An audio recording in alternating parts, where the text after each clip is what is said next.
Welcome back to another video, everybody. My name is Luke McMillan and I'm the physical exercise specialist for Base Gagetown. Now I work under Krista Davidson. She's the reconditioning manager, and together we help to rehab those who struggle with chronic disease or injuries here on base. Now today I'm completely switching it up and we're diving into a sport-specific video. Today's all about basketball, and we're going to be going over four topic areas, I guess. Number one being how to get in an efficient warm-up prior to playing basketball. Number two, some basketball drills that will help improve your skill set.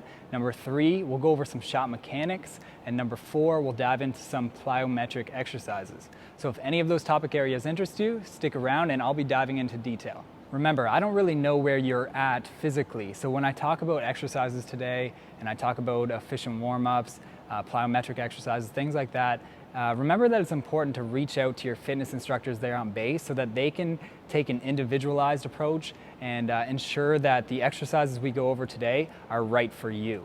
Okay, so that's very important. Make sure that you reach out to your fitness instructors before trying some of these exercises, because I obviously don't know where you may be at physically right now. Let's dive into the warm-up.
All right, we're going to dive into some sport-specific drills here. The first one's called the Mikan drill, okay? So it's just really working on our layups, scoring inside, and keeping the ball nice and high, and not getting in the habit of bringing the ball low.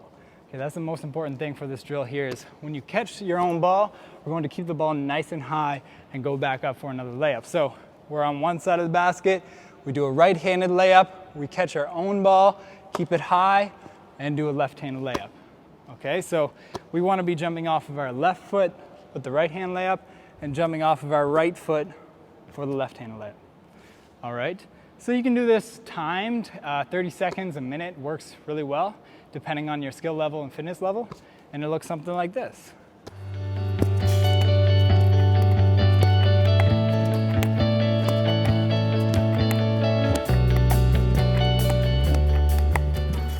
The next drill is another layup drill, and it involves a little bit more dribbling as well. So the idea here is to dribble to one elbow of the key, come back, do a right-handed layup, dribble to the other elbow, come back, do a left-handed layup, and repeat. Things we want to keep in mind here is we want to dribble with our outside hand as it relates to the basket. So when I'm traveling to this elbow, I'm dribbling with my left hand. When I cross over, I'm crossing over to my right hand. I'm coming back to the basket, I'm going up for a right-handed layup. Get my own rebound, dribbling to this elbow now with my right hand. As I cross over, I'm crossing to my left hand, and then I'm going for a left-handed layup off of my right foot. And repeat, okay? So when it's all said and done, it looks something like this.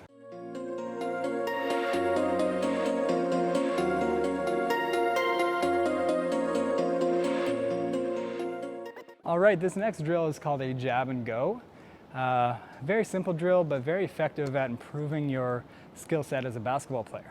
Okay, so let's get right into it. If you don't know what a jab is, well, we've always got a pivot foot. If I just catch the ball from my teammate, I should have a pivot foot, okay? So it may be my left foot, and that essentially means I can move around like this, but this left foot cannot be picked up from the ground. Okay, I think most of us have learned that already. So jab would be faking that I'm going in one direction, okay? So I'm stepping to the right, just a hard step like this, and maybe a ball fake as well. to make it seem like I'm going to the right side, and then I may cross over and go to the left side. Okay? Catch the ball from my teammate, I jab right, I ball fake right as well, I cross, I go for a left-handed layup. All right? We can also do this on the other side where I catch the ball here, I've got a right foot as my pivot foot, I jab left, all right, ball fake as well, cross, and go to the basket on the right-hand side to score a right-handed layup. Okay, so half speed, it looks something like this.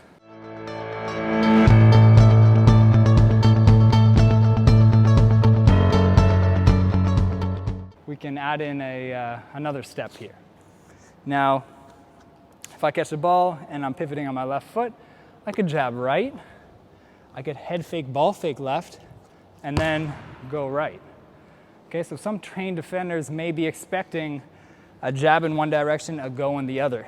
Okay, so they're already anticipating that second movement, the go portion of your jab and go, in the opposite direction, and then you can get them leaning a little bit and blow by the same direction you initially jabbed at, if that makes sense. Okay, so again, to explain this, jabbing right, head fake, ball fake left, get them leaning a little bit, maybe they anticipated that initial fake, and then we're going to go right again. Okay, so it looks something like this. I catch the ball, I jab right, half speed, head fake, ball fake, and then up for my right-handed layup. On the other side here, we're going to catch right foot pivot, jab left, head fake, ball fake, and we're going left, just like that. All right, so as I walk out to my station here, this is another drill that you can do to help improve your three-point shooting as well as your crossovers. All right, so I've got a water bottle set up. You can set up a pylon, you can set up a shoe or anything you'd like so that you can use this as a crossover drill and pulling up for a three-point shot. Okay, so essentially I'm approaching the pylon or the water bottle here. I'm crossing from one side to the other. I'm pulling up at the three-point line, squaring up and going up for my shot, just like that, okay? So some things to keep in mind, you can do this at either end of the court by running back and forth and using this as a great crossover and pull-up drill for your three-point shot. Keys you want to keep in mind is that you want to stay nice and low on this crossover, okay? So if I'm going from right to left, I want to stay nice and low, cross to the left, square up, and shoot that three-point jumper, okay? You can also add some higher level skills if you'd like by going in between the legs, from right to left, squaring up, and going for that three-point jumper, or you can go behind the back as well. Squaring up just like that. Okay, but the key is that we want to stay nice and low. So at half speed, it looks something like this.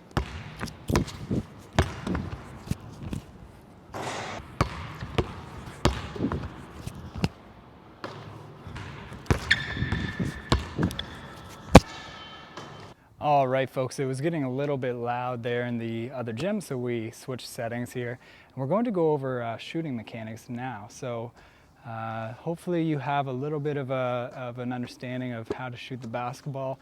If not, practice this portion of the video prior to going into some of those basketball drills, okay? So the basics of shooting mechanics, we want to first ensure that we're nice and balanced, okay? We've got a balanced base here, okay, with our feet. So sometimes I'll tell athletes to just jump, land, and if they feel comfortable and balanced in that position that they land in, then that may be where they want to start in terms of like how narrow or wide their feet should be. Okay, so maybe you can try that there. Initially is just jump, land, and if you feel nice and balanced, then that's a good place to start. Now, sometimes you'll see shooters with their feet pointed in another direction rather than straight at the basket. I mean, if that's where you feel most balanced, I'm not going to say it's completely wrong, but I think it would be more ideal to have your feet directly lined up to the basket. Okay, so we're going to land and hopefully line those feet right up to the basket. And if I'm right-handed, maybe that right foot is just slightly in front of the left foot, okay? Next, we're going to go over hand placement. Okay, so we want some space underneath the ball here. You should be able to fit a couple fingers underneath the ball there, okay? We don't want our palm touching the ball like this. We want the ball controlled with our fingertips, okay? And we want to be able to place a couple fingers underneath the ball there, just like that, okay? So that's where our hand placement should be there. And we also want, the next thing, we want our elbow at 90 degrees. Okay, so to recap, balanced, we're lined up, we're squared up to the basket, right foot slightly in front of the left if you're right-handed, opposite if you're left-handed. Hand placement, we've got our fingertips on the ball. We can fit a couple fingers underneath the ball there. And we've got our elbow approximately at 90 degrees or a little bit higher, okay, to ensure that we have appropriate arc on the ball. Okay, the last thing I want to bring up is the guide hand. Okay, so the guide hand, I think I'll bring up one more thing after this. So maybe the second last thing I'm going to bring up is the guide hand. So we've got elbow at 90 degrees, and now I'm going to bring that guide hand here. And the guide hand is going to, it's pretty self-explanatory. The guide hand is just simply going to guide the ball, okay? So I'm shooting predominantly with one hand, and this guide hand is just coming here to help guide it, okay? Just for a little bit more balance there. Now some shooters will use that thumb just slightly, okay? But I would say ideally we're shooting just with that one hand there, that one arm, one hand, and this is just simply guiding it, okay? Somewhere on the side of the ball, okay? Again, with the fingertips, not flat on the palm, okay? Then the last thing I want to bring up is a shot path. Okay, so we want a nice fluent shot path. So if I'm catching the ball, I'm balanced, I'm going right up into my shot. My shot path should be nice and fluent. Some people you see that may not have super efficient technique and shooting mechanics, they may catch the ball, go up for their shot and bring it down and then go up into their shot, okay? They come up, bring it down, and then go up. So we want a nice fluent shot without kind of bringing it back down to the shoulder. Does that make sense? So let's put all of those things together. Jump, line up, and land. Feel nice and balanced here. Hand placement, we've got some room underneath the ball. We've got the elbow approximately at 90 degrees, and my shoulders are also squared to the rim as well. I've got my guide hand here, and my shot path is nice and fluent. Let's put it all together. So if you're practicing your shooting mechanics, it may be efficient to practice very close to the basket initially. So I'm just very close to the basket, practicing all the things we just went over, and I'm trying to get as many swishes as I can in a row to help work on my accuracy of shooting.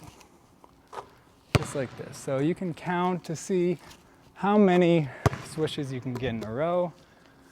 And if you miss, just start over and start counting again. Okay. So when I'm doing this one, oh, I hit the rim there. When I'm doing this one, I like to see if I can get 10 swishes in a row.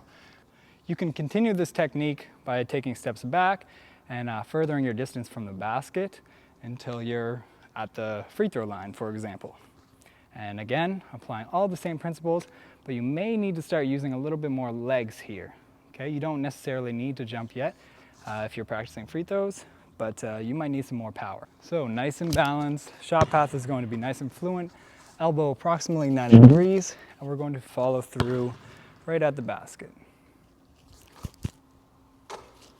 So the last thing I wanted to talk about was some plyometric exercises, and a great plyometric exercise limits the amortization phase to help reflexively activate the agonist muscle group. So if that doesn't make sense to you, basically when I'm in that middle phase of the plyometric, for example, if I'm going into a squat jump and I'm coming down and rising back up from my jump, I want to limit the middle phase of that jump to help increase force production. Okay, so I don't want to get down and be paused almost prior to jumping up. We want to limit that amortization phase and really take advantage of the stretch shortening cycle and what plyometrics can do for us in terms of training.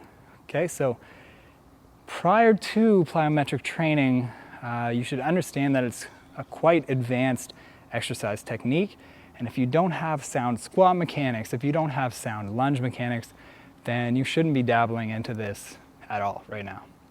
So this is when I will again say reach out to your fitness instructors on base to help ensure that this is an appropriate level of exercise for you. Now, the first exercise we're going to go over is squat jump. So again, we want to ensure that we have sound squat mechanics and that our squat looks good, because we could spend a whole video on what a squat looks like, right? But hopefully you know what a squat looks like and it's nice and safe. Essentially, we're just coming out of the bottom of that squat and jumping up. Okay, so it looks something like this. So I'm jumping up, just like that. You can use your arms if you like, but that's essentially what a squat jump will look like. Notice my rep range. How many did I do? I did 3. So I'm not training for muscular endurance when I'm doing plyometric exercises. If your goal is to improve your vertical jump, then we're going to keep the reps a little bit lower and try to jump as high as possible. If you start to get into higher reps like 10, 15, 20, then you're training a different energy system rather than tapping into that phosphocreatine system, which is what you want to use. So that's your squat jump right there. So practice that one at home. Another exercise that we can do is called a split jump. So again, we need sound lunge mechanics, but essentially we're in the bottom of that lunge and we're jumping up in the air, switching to the other side and landing there. And again, limiting that bottom phase, that amortization phase at the bottom of the lunge. So altogether, it looks something like this.